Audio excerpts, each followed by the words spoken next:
Okay, let's bring this meeting in order. Can I have roll call, please? Matt Conant. Present. Thank you. Bruce Johnson. Wait, Todd Kimmelshoe. Bo Shepherd. Wade Kirchner. Here. Charlie Hoppin. Drew Stresser. Lack Vergog. Yes. Mike Morris. Here. Chris Schmidl. Yeah. Thank you. Thank you. I've asked Mr. Lightgear Gog to lead us in a Pledge of Allegiance. Pledge allegiance to the flag of the United States of America and to the republic for which it stands, one nation, under God, indivisible, with liberty and justice for all.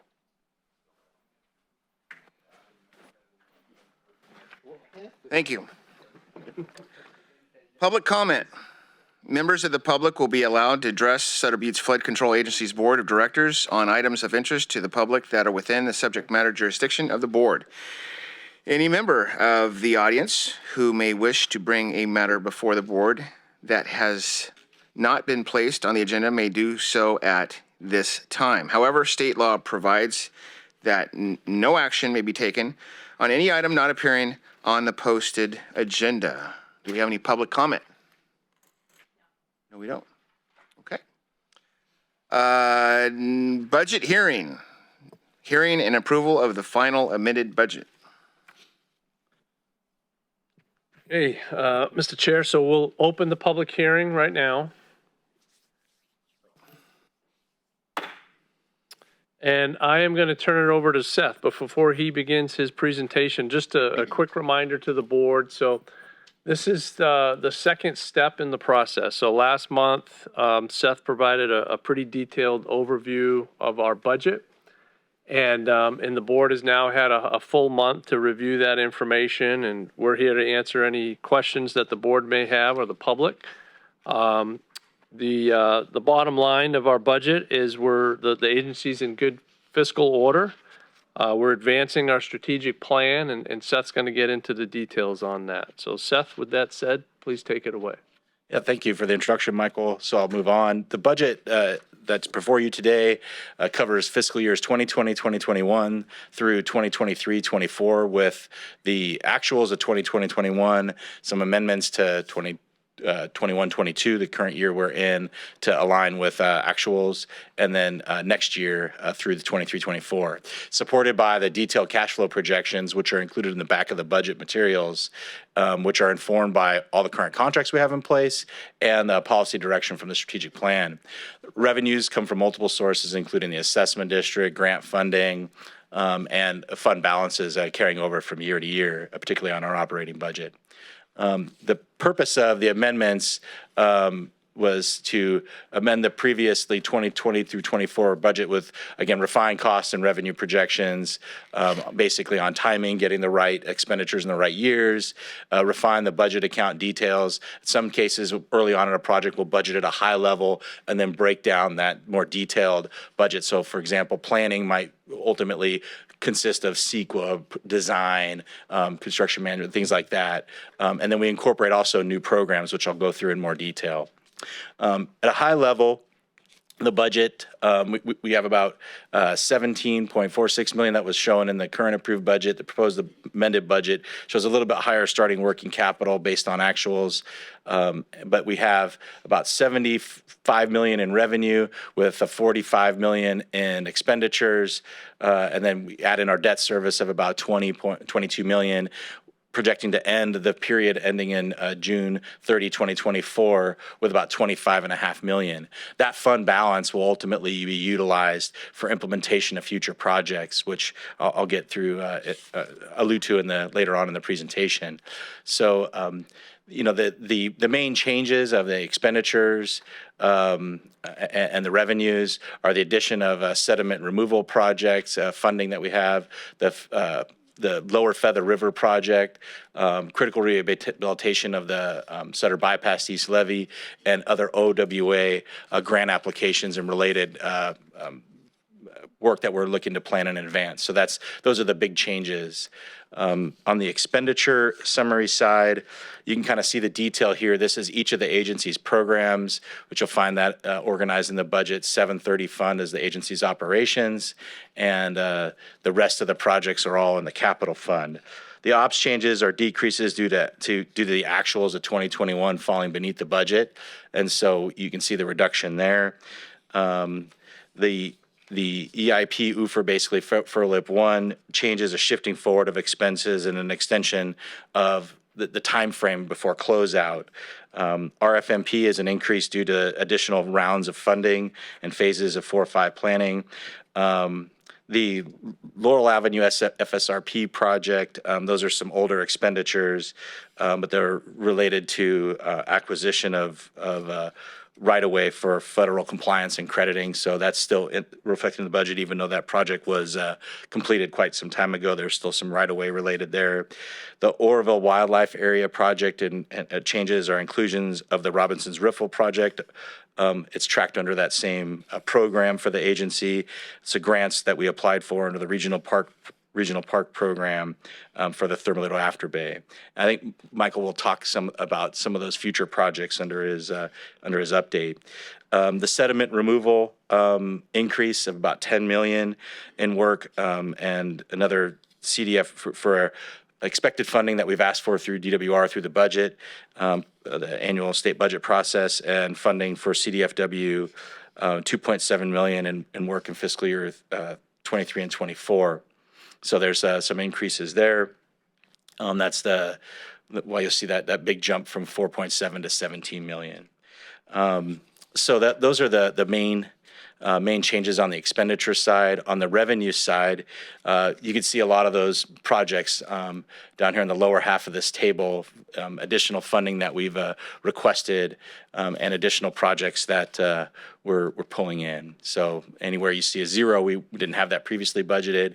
Anywhere you see a new number, that's primarily as a result of increase in funding, which is, corresponds with the expenditure side of the budget.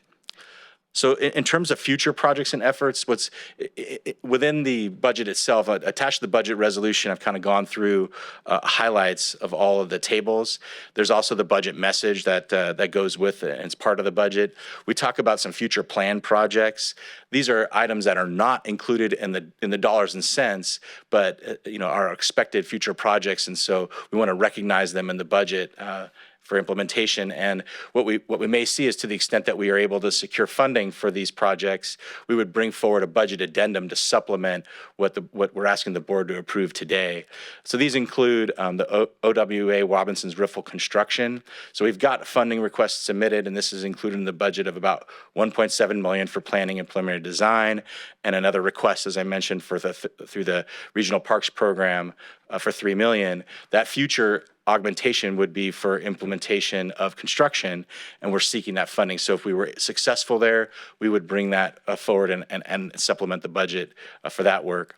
Sutter bypass critical repairs, we've included in the budget the preliminary design and work with DWR. We would be looking for construction of about 45 million. Now, we may be in a scenario where we're asking for DWR to cost share in that, and some of that fund balance of 25 million that I'm showing after 2024 could be used to match funding from the state or from some other entity to implement that program.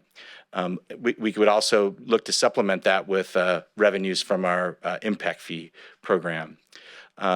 The Feather River Phase 2, Lower Feather River, multiple names. I think Michael might talk about a little bit how we're going to be recharacterizing the name of that program for some other reasons.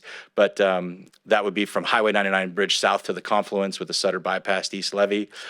Implementation of that is expected to cost about 12 million. That's not in the budget now. We would be looking for future funding, but we could use a portion of our carryover fund balance to construct that, to put that project forward to construction. So those are current project efforts that are recognized in the budget, but not included in the dollars and cents side so far. And again, this is all consistent with the strategic plan. So the other ongoing efforts would be FEMA remapping and ongoing ULOP recertification into the future as well as an obligation of the agency. So there were some minor changes relative to the preliminary budget that was presented to the board back in May. We added a negative $99,000 in based on actuals. We actually received a reimbursement back from one of our vendors, and so that needed to be accounted for. So that was a decrease of expenditures, or we just booked it as a revenue into the agency, so that needed to be reflected. And then we've adjusted some of the expenditures from 2023 to 20 back to reflect some program management costs. So some minor adjustments to the budget, nothing substantial or substantive. But I wanted to point those out because that as a change relative to what the board previously received. So our recommendation at this point in time is to conclude the public hearing, receive any public comments, and approve the attached budget resolution that adopts the final amended 2020 to 2024 budget as presented. So if there are any questions, I'm happy to answer them at this time. Okay, so we're going to bring it back to the board for any questions. So one quick question, I'm sorry I don't know this. We used to do a 5-year budget. Now, what are we doing now? Only 2? Well, Or just year to year? we've tend to look right now. We're in the middle of a 4-year budget that was 2020 to 2024. We haven't budgeted further out. I think a lot of those things are going to be an impact of how we see projects moving forward. Really taking direction from Michael on how we wanted to kind of program out. I think our 5-year budget that was started several years ago as we were looking at full implementation of the Feather River West Levee project and looking and seeing that project's going to take about 5 years to construct. And so we were in that 5-year period for a couple of years. Then we planned out a couple more years to complete it. And now we're still in that that same tranche. Obviously, next year, once we get through some of the preliminary design on the lower Feather River and Sutter Bypass East Levee and advance some of the design on the OWA grants that we have and have applied for, I think we could then start to talk about, with direction from the board, how much further out we wanted to plan. It's a really good question, though. Yeah, Bo, and if I could augment what Seth just said, and Seth fully explained it, but because of the uncertainty moving past 2 years in the future, that's why we felt it appropriate to just cap it at that 2-year projection, because we have a lot of projects in the works right now. Most will be successful to keep moving forward, but if we're not successful on some through grants, if we're not successful getting grants, then they'll fall off the table. So we thought 2 years forward was the appropriate time at this point in time. And then in the future, when things are more certain, like when we were doing the Feather River West Levee project, we knew that was 4 to 5 years. It was a longer horizon, defined horizon.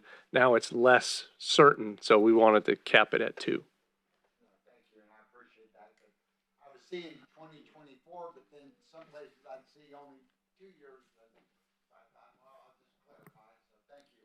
Thank you, Bo. Any further questions? Second. Well, I would suggest that you formally ask if there are any public comments since you're still in the public hearing, and then close the public hearing, and then you can have a motion of the board. Any further public comments? No. So we're going to close the public hearing. And there is, bring it back to the board for a motion. I'll make the motion to approve it. I have a motion and a second. All in favor? Aye. Any opposed? The ayes have it. Do we have to do? Thank you very much. I think she would have said something. Sorry, what's the question? Do we have to Question do a was roll whether or call? not we have to do roll call on that Do we have vote. any board members in attendance remotely, or are they all here? No, you don't need to do a roll call. I would like the record to show that Director Conley joined us. Yeah, because your tractors drive so slow.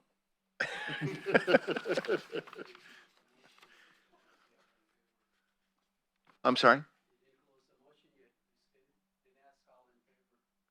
You did. I thought I did. Yeah. Okay. Thank you. Consent calendar. The consent calendar groups together those items which are considered non-controversial or for which prior policy direction has been given to staff and that require only routine action by the board. The chair will advise the audience that the matters may be adopted in total by one motion. However, the board may, at its option or upon request of a member of the public, consider any matters separately. Bring it to the board for consideration. Motion to approve the consent calendar items 2 through 7. Second. I've got a motion by Director Connett and a second by Director Morse. All in favor? Aye. Aye. Any opposed? Ayes have it. Informational and possible approval items. Number 8, presentation and file monthly financial report. Okay, our budget manager, Seth Wurzel, will provide this presentation, and this is just informational. Excellent. So this is your monthly financial report for the month ending April 30th. So we have about 15.5 million in working capital with a difference of about 7 million in accrued revenues and net of expenses, bringing that to about 22.3 million. We still show about 273,000 in operating revenue. That's actually 750. We've got enough assessments in, and we just need the city to move some of that money from our capital fund. Our operating revenue represents the first 750,000 of assessments received. We have received that. We just need to make that journal. The difference in that 7 million primarily comes from accrued pending state payments, which I've got them listed here. And it's more just the intent of showing this list is there's a lot of requests out there to the different agencies for funding and review of invoices. We get a lot of documents in, and they take their plenty of time to review and look at every penny on every invoice. And so we're waiting on a lot of those payments to come in. So that's why reflected in our working capital of those accrued revenues, we've received about 4.3 million in assessments thus far. And so when you combine all that together, that makes up that 7.6 million, including our diff payment of about 1.7 million from the city. That's also included in that 7.6 million. That was received in May, so it's reflected as a difference between the month ending April and today. In terms of our expenditures, this hasn't changed too much, but you can see primarily for fiscal year 21-22, the vast majority of the expenses were related to our EIP UFR program, the OWA grant, and the sediment removal, and those are primarily construction-related expenses from last season.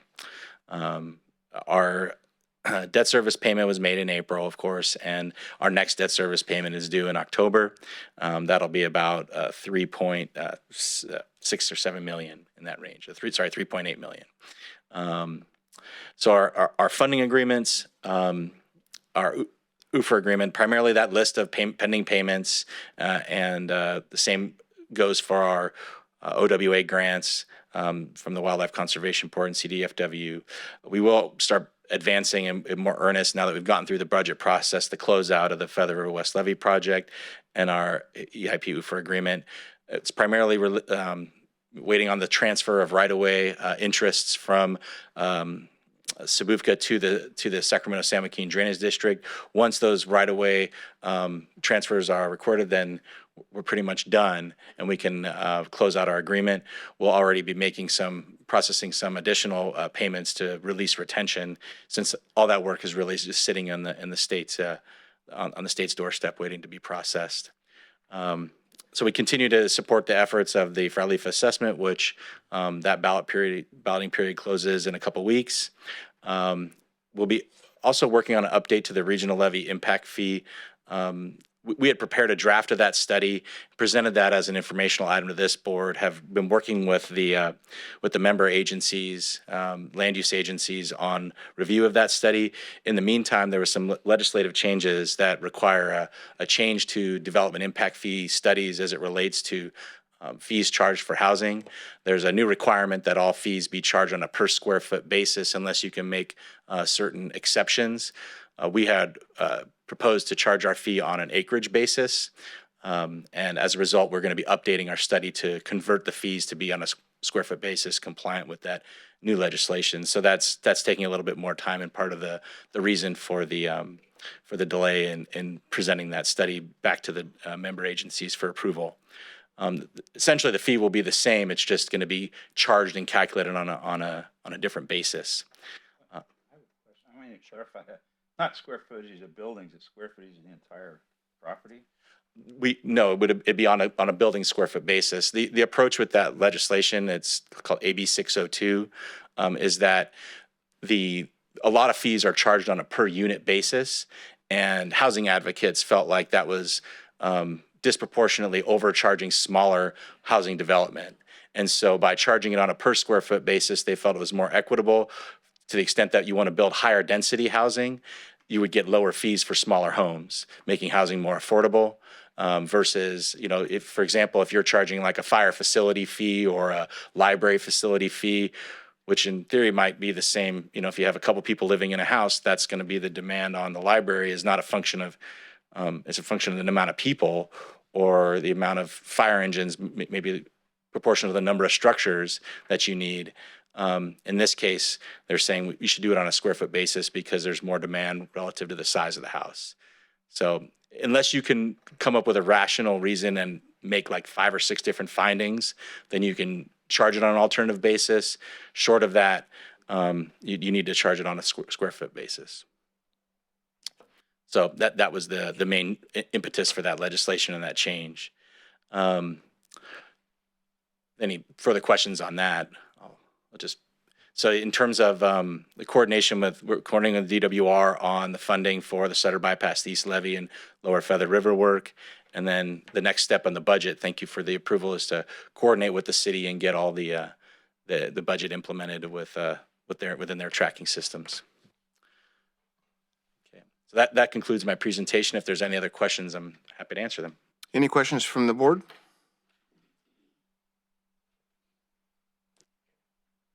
Okay. Number 9, presentation and file program project update. Okay, Mr. Chairman, members of the board, Michael Bissett here. This is again an informational item. This is the last item on the regular agenda here.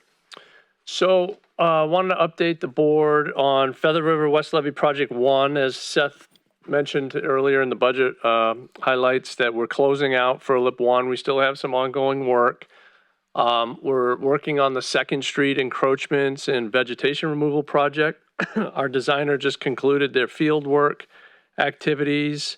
We've been coordinating that with all the property owners out there in 2nd Street in Yuba City. We're in the drafting of plans, the bid documents mode right now. Once we have a draft set of plans, we're going to reach back out to the individual property owners so they completely understand what's taking place on their property. It's mostly some vegetation removal so that we have clear sight lines from 20 feet from the levee toe onto private property. And that'll be included in the encroachment permit through the Central Valley Board. So we'll be doing all that work for the property owners, and we'll be installing new fencing with gates so that Levee District 1 can access during emergencies and high water events to look and see if there's any issues with the levee. I anticipate having completed plans going out to bid in July, so the next couple of months, and then taking a construction contract to the board in September. And then once we'll issue notice to proceed and get that work done, October, November timeframe. On our environmental and cultural resources mitigations, we're advancing both of those items, working with our regulatory agency partners. We're getting very close on both, so I'm happy to report we're advancing all our work to close out our cultural reports, which is the mitigation for our project from a cultural resources standpoint. And we're also working with our regulatory agency partners on setting up our Valley Elderberry Bush mitigation sites and be able to turn those properties over eventually to Sac Valley Conservancy. Also working with the Army Corps on our O&M manual updates. We have 3 manuals that are being updated. One just got approved by the engineering department at the Army Corps, and that'll work its way up for signatures. And then the other two are going to closely follow that report or that manual. So we're making good progress there, and we're holding monthly calls with the Corps and keeping them, on point to do what needs to be done to finalize this process. We're also working with our member agencies on the EVD1 finding, which is our 200-year level of flood protection. Each of the land use agencies need to take a finding to their respective councils and boards so that they comply with SB5. And we've drafted a resolution for them to consider, and we're advancing that work as well. Closing out real estate, as Seth talked about also, we've acquired all the properties now, so we're working with DWR to approve all the geodetic surveys and the record of surveys so that they'll fully accept all the properties. And we don't have to take that to the Central Valley Board as a board action. Their executive officer will be able to sign off and accept those properties. So we're looking to close out that process towards the end of this year. On Feather River West Levee Project 2, which we're now going to formally call the Tudor Flood Risk Reduction Project. That's the 1.6 miles between the Highway 99 bridge and the Sutter bypass. We are advancing our design and permitting work. We set up a field inspection meeting for June 15th. So we'll be doing that next week. And we'll be advancing our design work on that project. So I'll be providing continuous updates to the board on those activities. Next slide, please. And then closely related to that lower levee improvement project, we have the Sutter Bypass East Levee Repair Project, and that's a 5.2 mile project. So we are working closely with our state partner, DWR, and their project manager just informed me we should be seeing a draft funding agreement later this week. So we're excited about that. Once we review that, once our attorneys review the funding agreement and the terms thereof, we'll finish up that process and take that back to this board for adoption or approval. I'm hoping to be able to do that in July. If we miss July, then we'll push it out another month. We're also developing the request for proposals for design services for that project. So we don't have a designer on board. We'll be interviewing firms, whoever propose for the project. So we're in the process of developing that RFP, and we'll be issuing that towards the latter part of this month. We wanted to time it more closely with the DWR funding agreement. On OWA Robinson's Riffle, we're still waiting on the state parks grant, the DWR grant, and the CDFW grant. So we have those three grants out there. We're hoping to hear something soon with state parks and CDFW. We were informed by DWR that their process is taking longer, and we won't hear anything towards the end of the summer. So that's another couple of months out. We also met with the National Fish and Wildlife Foundation, and they have money available, mitigation money. And we, through our coordination with DWR and CDFW for all of the OWA projects, we've identified a project within the Robinson's Riffle general area that may qualify for that, what we call NIFWIF, National Fish and Wildlife Foundation. That's the acronyms NIFWIF. They have almost $6 million available. So we've identified a project. We held a real positive field meeting last week to present that project to the representative there. So we're working out details to see if that's a viable funding source for a project out there. And that, in our minds, any one of these projects, either the state parks or the NIFWIF, that's gonna be a launching point for the entire OWA project. So it's just, once we get going on it, it'll just help fuel continuous projects out there. So we're excited about that, and I'll keep the board apprised. On sediment removal, we finished our work on the Live Oak and the Yuba City boat ramps. We've applied for additional grant money to expand upon all that good work that we completed. We also coordinated closely with Senator Nielsen and Assemblymember Gallagher, who have each put in for funding requests through the state budget to the tune of $10 million. So we're working closely with their staffs and our state lobbyists to try to wrap our arms around some money for a project out there. And we've targeted the confluence of the Yuba and the Feather. There's a big, large island out there that we have permits, valid permits to do the work. So we wouldn't have to, all our existing permits are good for that project. We would, if we're successful in getting additional funding, we just have to put a set of plans together, go out to bid, and we can be quickly into construction. So either through CDFW grants or state budget line item directed funding, we're hoping to do some more work out there. On our regional planning efforts, the existing grant is what we call round 3 or phase 3 grant. So we're doing all of the work that's outlined here on the slide here. So we're using that money for advancing Sutter bypass. We're advancing Cherokee Canal, working closely with DWR to do a large, very large maintenance project out there. Using that money for OWA. So wherever we can use that money from a regional perspective, we are advancing all of our projects. There's also round 4 coming up. So we're going to be the lead agency on that. Trillia is the lead on round 3. We're working on fine-tuning our grant request, and we're working with our regional partners on that, and we'll be submitting that to DWR shortly. I'll also be taking an MOU to this board for approval. So because we're switching SBFCA as the lead agency, we have to change up the MOU between the one that we had for round 3 because that MOU specified Trillia as the lead. So we'll be taking that to the board next month, and we'll be submitting our funding request to DWR also. So more work from a regional standpoint.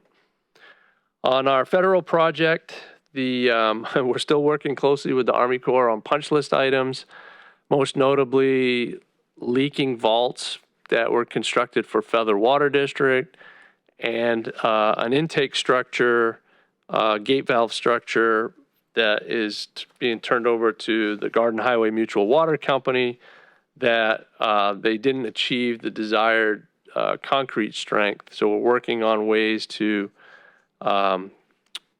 mitigate for that. So those have been long outstanding punch list items.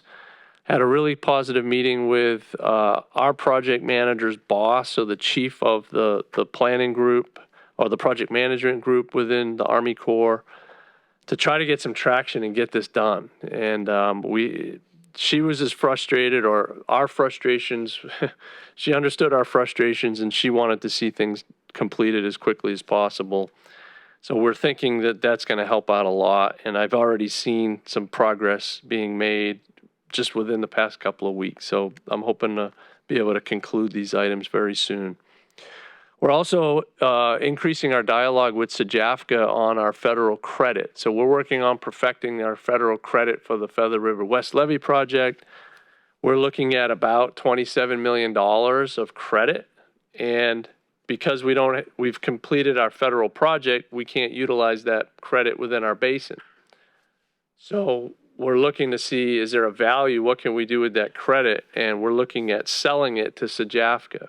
So SBFCA could use that credit and pay this agency a negotiated amount for that credit. So we'll be starting negotiations with SBFCA very soon on that. I'm going to form a little ad hoc group with the board here.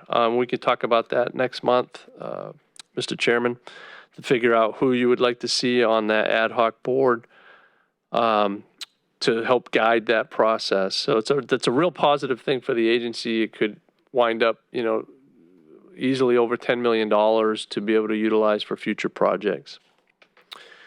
We're also, we're working on our FEMA remapping. We've already completed our Butte County FEMA remapping. We're working on Sutter County right now. We'll be turning in our remapping package to FEMA later this year in the fall. And that'll start the 3 to 5 year clock on that process. It's going to take a while. It took 3 years for Butte County. This map is a lot more complicated. It's a larger and more complicated map. So it's going to take FEMA more time, and they may have more questions. So we're thinking it's at least 3 years. It could be upwards to 5 to get through that process. On the regional development impact fee, Seth already talked about that, so I'm not going to get into more detail. But as soon as we complete our work, we'll be reaching out to our member agencies to move forward on that process. And then lastly, on the Feather River West Levee Financing Authority, that agency is conducting a Prop 218 election to help LD1 and LD9 bring in the amount of money they need to properly operate and maintain the levees. And the Prop 218 election concludes on the 22nd of this month. The Frau-Lifa board will hold a public hearing. They'll accept all the votes up until that time frame when they close the public hearing, and then they're going to start reading the votes and seeing if it's a successful Prop 218 election. So more news to come on that. And then lastly, we will have a meeting next month in July. I'm hoping to be able to cancel August to have 1 month off this summer. We definitely have items coming before the board in July that we need action on, but I don't see anything happening for August, and if we can delay it to September, we'll do that unless there's an urgent item, but I don't see that right now. So we'll try to cancel August, and we'll see how that goes in the future. So with that said, Mr. Chairman, I'm going to turn it back to you and see if there's any questions from the board. Michael, why is on the federal crediting, are there such steep discounts? I don't understand that. You may have explained it in the past, but if somebody asked me, I'd just stand there with my mouth open. Well, I would think the fact that the funding is there would expedite a project that somebody else might have, and they might be glad to take it for closer to face value, but maybe I'm missing a lot. yeah, I don't want to answer a lot in an open session like this on that question, but what I can say is we have to determine, we and the other agency, whoever it is, whether it's SBFCA or if it's another agency who can utilize that federal credit, we have to determine what that value is, what the market value is. It's in between anywhere from $1 to, or 0 to 100, of percentage of the value. And that's up to the buyer and the seller to negotiate that out. It's a difficult answer. It's a difficult question to answer, and I don't want to get into too much more in an open setting like this. Any further questions from the board? So Michael, if the chair, if you were to just, what do you think the timeline is on the bypass? If your gut feeling? We should have a funding agreement within a couple of months. Right. And then it's the design and permitting will take 2 years, at least 2 years, because we got to go through the Army Corps' 408 process. And before you even kick off that process, you have to have 65% design plans. And then you can submit those. And then it typically takes the Army Corps 12 to 18 months to get through, or more, to get through a 408 process. Now we're going to try to advance that. So, but this wouldn't be through the Army Corps. This would be through the state, though, right? No, well, you still got to do that. Army Corps, yeah, no, definitely. So, what we're saying is it'll take 2+ years to design and permit the project and be hopefully ready for construction in 2025 is our goal. And the same with the lower feather, the Tudor flood risk, is the same timeline basically. Thank you. Yep. Chair, one last question. So this new name change, the two-door, whatever it is, Flood risk reduction project. what's the acronym for that? I'm not the acronym person. Yeah. Nifwif, yeah. What are you? You know, I'm going to put our attorney on the hotspot because it's usually Mr. Shapiro who has all the acronyms. So I don't know if Andrea wants to make an attempt here. No, we'll have to discuss it at a staff meeting, but TIFERP or TUFERP, something like that. TUFERP. Twofer.